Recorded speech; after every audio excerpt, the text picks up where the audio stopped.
तो बच्चों कैसे हैं आप लोग। आशा करते हैं कि आप लोग अच्छे होंगे, स्वस्थ होंगे और आप लोगों की तैयारी बेहतर चल रही होगी। तो फाइनली नेवी एमआर का 14 जुलाई का सेकंड शिफ्ट का एग्ज़ाम हो गया है। 14 जुलाई सेकंड शिफ्ट में पूछे गए सभी प्रश्न इस वीडियो में डिस्कस करेंगे, तो इस वीडियो को पूरा ज़रूर देखिए। वीडियो अच्छा लगे तो प्लीज़ वीडियो को लाइक और शेयर ज़रूर करें, और जो भी हमारे नए बच्चे हैं, जिन बच्चों ने चैनल को सब्सक्राइब नहीं किया है, तो प्लीज़ चैनल को सब्सक्राइब करके नोटिफिकेशन बेल ऑन करना ना भूलें। तो चलिए वीडियो को स्टार्ट करते हैं। तो देख लेते हैं नेवी एमआर की 14 जुलाई की द्वितीय पाली में कैसे क्या प्रश्न पूछे गए हैं। तो पहला प्रश्न देखिए, पूछा गया था बौद्ध धर्म का पवित्र ग्रंथ कौन सा है। तो बौद्ध धर्म का पवित्र ग्रंथ है त्रिपिटक। कौन सा है? त्रिपिटक। अगर हम बात करें बौद्ध धर्म की, तो बौद्ध धर्म की पवित्र पुस्तकों में से एक है त्रिपिटक। बौद्ध धर्म के संस्थापक कौन थे? गौतम बुद्ध। गौतम बुद्ध का जन्म कब हुआ था? 563 ईसा पूर्व में सांख्य कुल के क्षत्रिय वंश में वैशाख पूर्णिमा के दिन लुबनी, इसको बोलते हैं रूपंदेही जिला, नेपाल में हुआ था। जातक बौद्ध धर्म के लोगों का एक पवित्र ग्रंथ है, ये आपको ध्यान में रखना है। अगर पेपर में पूछ लिया जाए कि जातक ये पवित्र ग्रंथ किस धर्म का है, तो आपको ध्यान में रखना है बौद्ध धर्म का है। एक है त्रिपिताका। तो त्रिपिताका बौद्ध पवित्र पुस्तक भी है, बौद्ध धर्म की है, ये भी आपको ध्यान में रखना है। बुद्ध की शिक्षाओं का सबसे पुराना संग्रह किस भाषा में मिलता है? पाली भाषा में मिलता है। आगम ग्रंथ त्रिपिटक नाम के बौद्ध धर्म के पवित्र ग्रंथों का हिस्सा नहीं है। तो ये सारे फैक्ट आपको ध्यान में रखने हैं, क्योंकि एक प्रश्न के कई फैक्ट होते हैं और इन्हीं में से पेपर में प्रश्न जो हैं वो पूछे जाते हैं। अगला प्रश्न पूछा गया था स्वर्ण मंदिर ये कहाँ पर स्थित है। देखिए स्वर्ण मंदिर जो है ना, ये अमृतसर में स्थित है। बात करें स्वर्ण मंदिर की, तो स्वर्ण मंदिर अमृतसर पंजाब में स्थित एक गुरुद्वारा है।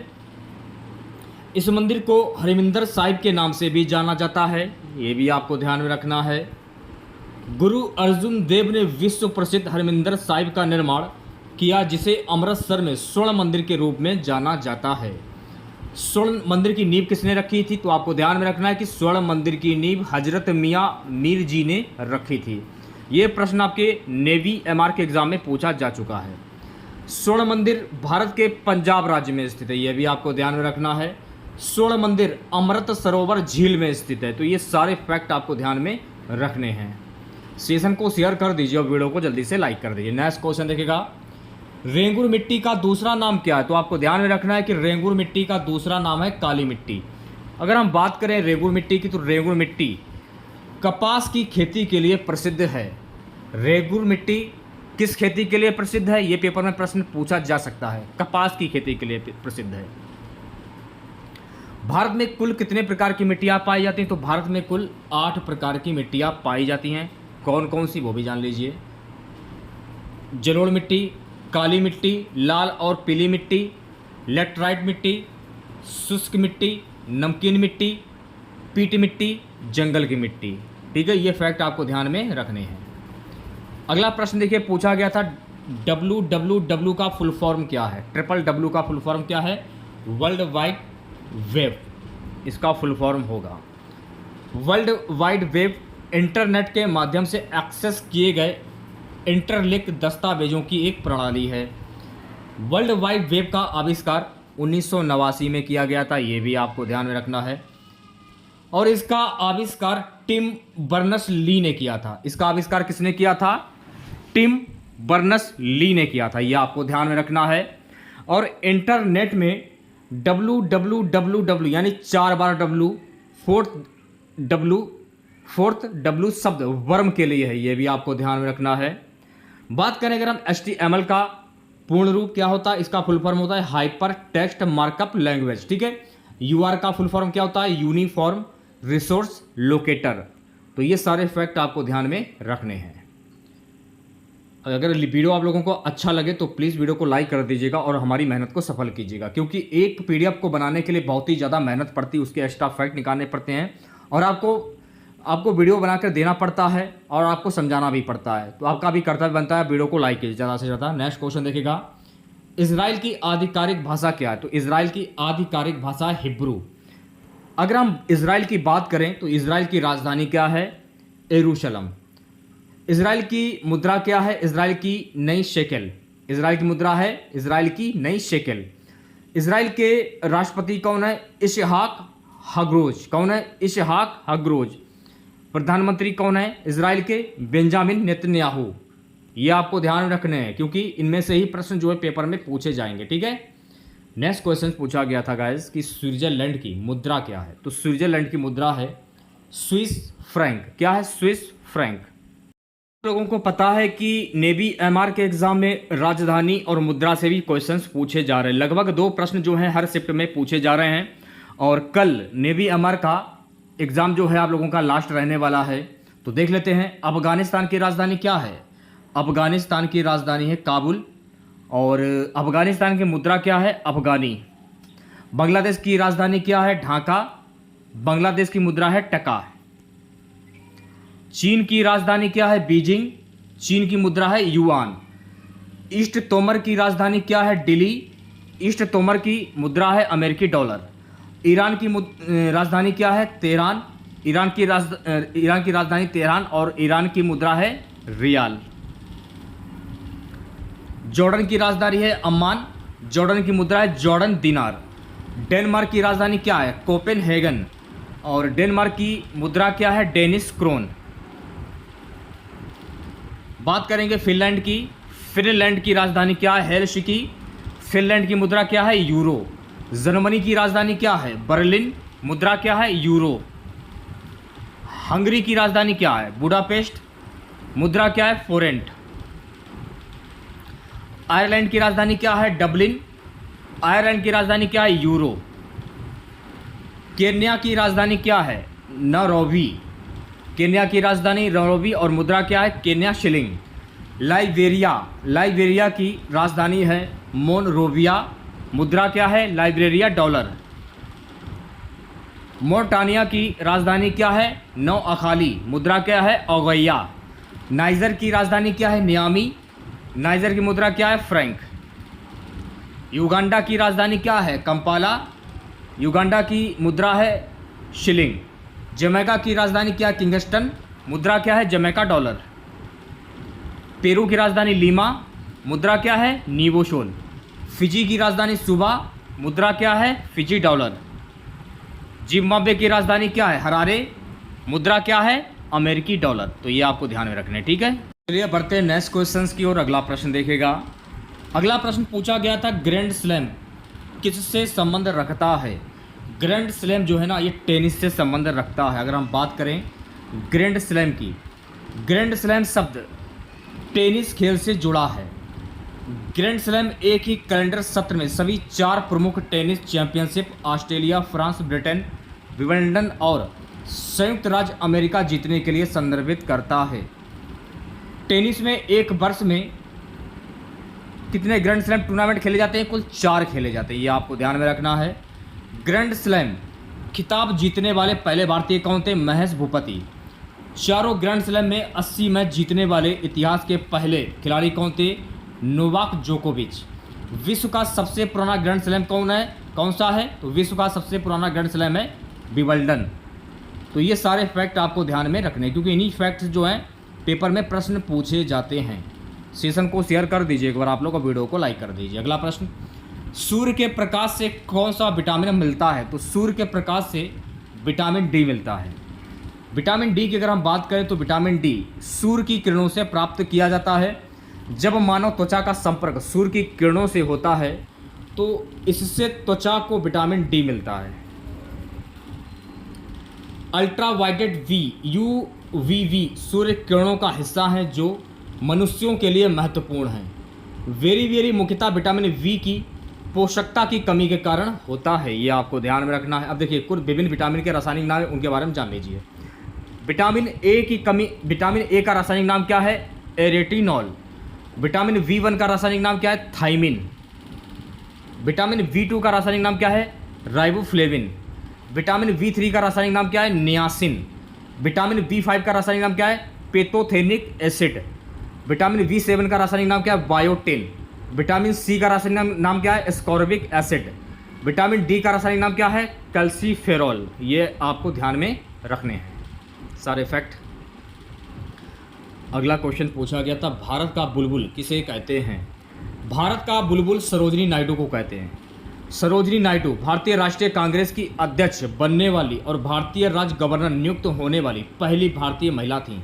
ये जो सरोजिनी नायडू थी, ये भारतीय राष्ट्रीय कांग्रेस की अध्यक्ष बनने वाली और भारतीय राज्य गवर्नर नियुक्त होने वाली पहली भारतीय महिला थी। ये फैक्ट आपको ध्यान में रखना है।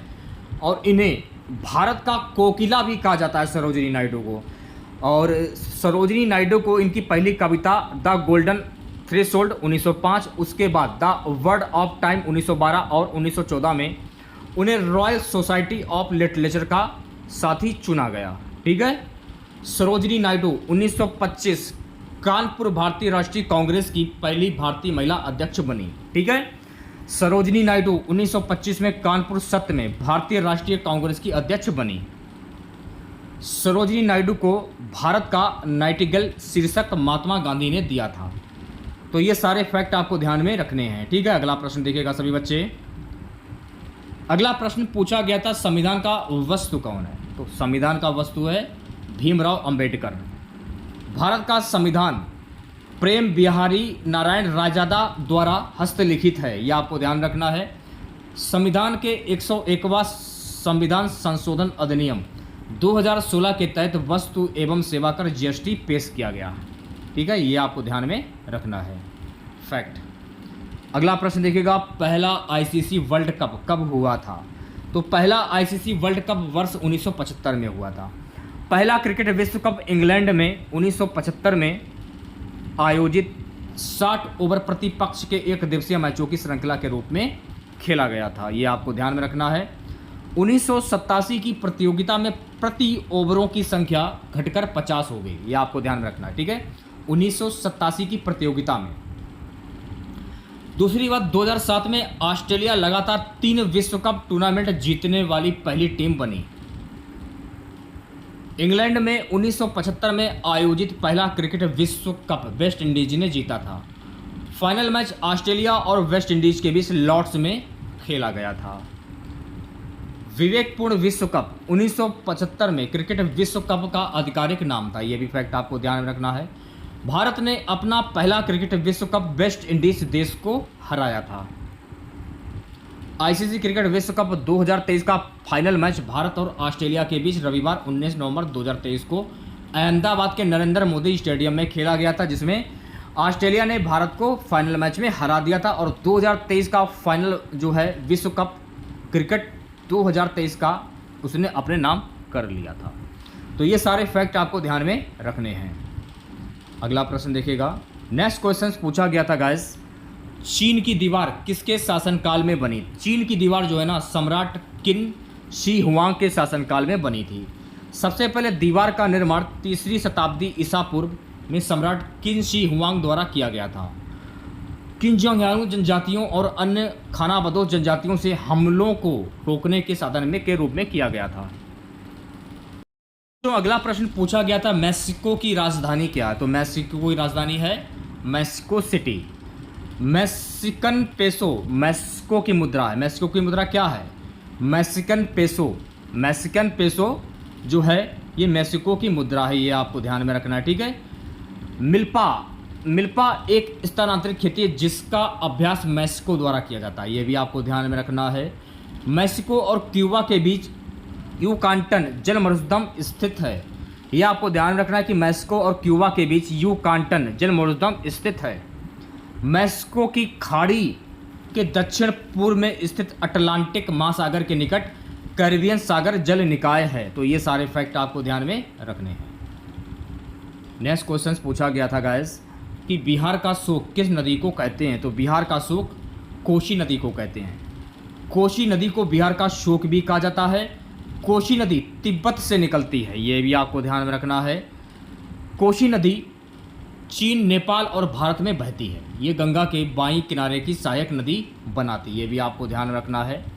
ये नदी बिहार में बाढ़ का कारण बनती है, इसलिए इसे बिहार का शोक कहा जाता है। गोमती नदी का उद्गम गोमत ताल से हुआ है। यमुना नदी यमुनोत्री ग्लेशियर से निकलती है। चंबल नदी विंध्य पहाड़ी से निकलती है, यह भी आपको ध्यान में रखना है। दूसरी बात, गंगा की बाईं ओर की सहायक नदियां रामगंगा, घाघरा, काली या शारदा, गंडक, कोसी है। गंगा के दाहिनी किनारे की सहायक नदियां यमुना और सोन हैं। तो ये सारे फैक्ट आपको ध्यान में रखने हैं, ठीक है। अगला प्रश्न देखिएगा सभी बच्चे। नेक्स्ट क्वेश्चन पूछा गया था, माउंट एवरेस्ट किसका हिस्सा? देखिए माउंट एवरेस्ट जो है ना, ये हिमालय का हिस्सा है। बात करें माउंट एवरेस्ट की, तो माउंट एवरेस्ट दुनिया की सबसे ऊंची चोटी है, जिसकी समुद्र तल से ऊंचाई लगभग 8,840 मीटर है। इसे नेपाल से सागरमाथा और तिब्बत में चोमोलुंगमा के नाम से जाना जाता है, ठीक है। इसका नाम भारत के एक महासर्वेक्षक जॉर्ज एवरेस्ट के नाम पर रखा गया है। माउंट एवरेस्ट पृथ्वी का सबसे ऊंचा पर्वत है। समुद्र तल से इसकी शिखर की ऊंचाई कितनी है? 8,850 मीटर। माउंट एवरेस्ट पर चढ़ने वाले व्यक्तियों में से एक एडमंड हिलेरी, ये न्यूजीलैंड से थे। तो एडमंड हिलेरी ये कहाँ से थे? न्यूजीलैंड से थे। माउंट एवरेस्ट की ऊंचाई की गणना करने वाला दुनिया का पहला व्यक्ति कौन था? राधानाथ सिकदार, ये भी आपको ध्यान में रखना है। एक थे झोंग होंग, माउंट एवरेस्ट पर चढ़ने वाला एशिया का पहला और दुनिया का तीसरा नेत्रहीन व्यक्ति बन गया, ये भी फैक्ट आपको ध्यान में रखना है। विश्व की सबसे ऊंची चोटी माउंट एवरेस्ट नेपाल और तिब्बत के बीच स्थित है। माउंट एवरेस्ट पर चढ़ने वाली पहली भारतीय महिला जुको ताइवे थी। तो ये सारे फैक्ट आपको ध्यान में रखने हैं, क्योंकि इन्हीं फैक्ट से जो है पेपर में प्रश्न पूछे जाते हैं। अगला क्वेश्चन पूछा गया था, रेगिस्तान में कौन सी मिट्टी होती है? तो रेगिस्तान में शुष्क मृदा मिट्टी होती है। अगला प्रश्न पूछा गया था गाइस कि कोणार्क सूर्य मंदिर के रथ में कितने पहिए हैं?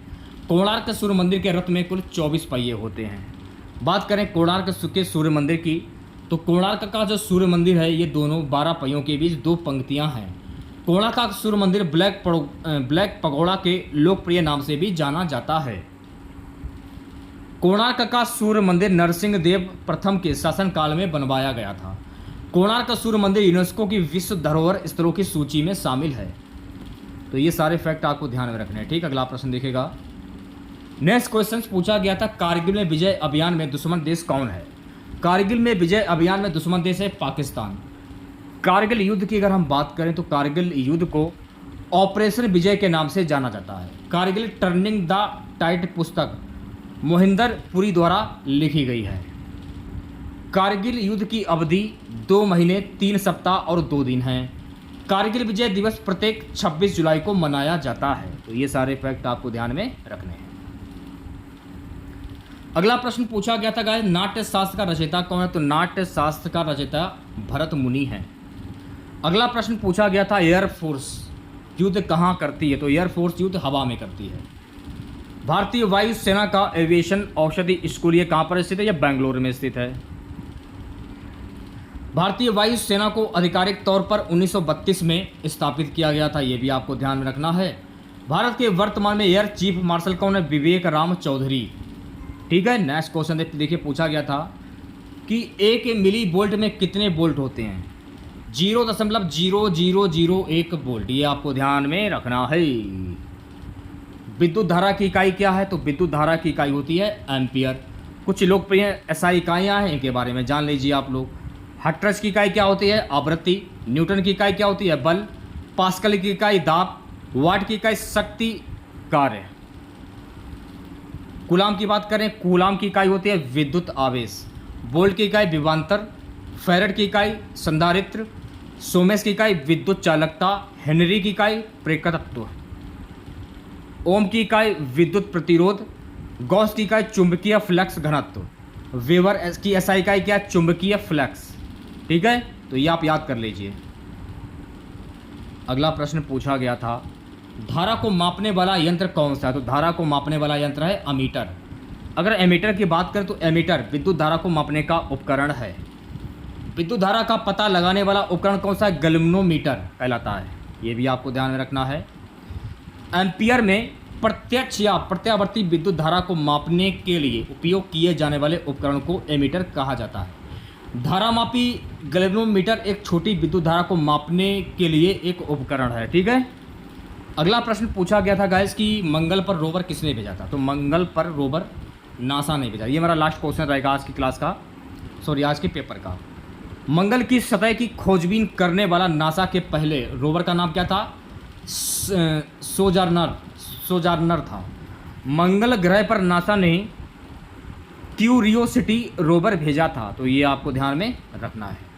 तो कैसा लगा वीडियो आप लोगों को कमेंट बॉक्स में ज़रूर बताइएगा। अगर आप लोगों को वीडियो अच्छा लगा हो तो प्लीज़ वीडियो को लाइक और शेयर ज़रूर करें। चैनल पर नए हैं, जिन लोगों ने अभी तक चैनल को सब्सक्राइब नहीं किया है तो प्लीज़ चैनल को जरूर सब्सक्राइब करें और नोटिफिकेशन बेल ऑन करना ना भूलें। मिलते हैं नेक्स्ट वीडियो के साथ। जय हिंद, जय भारत।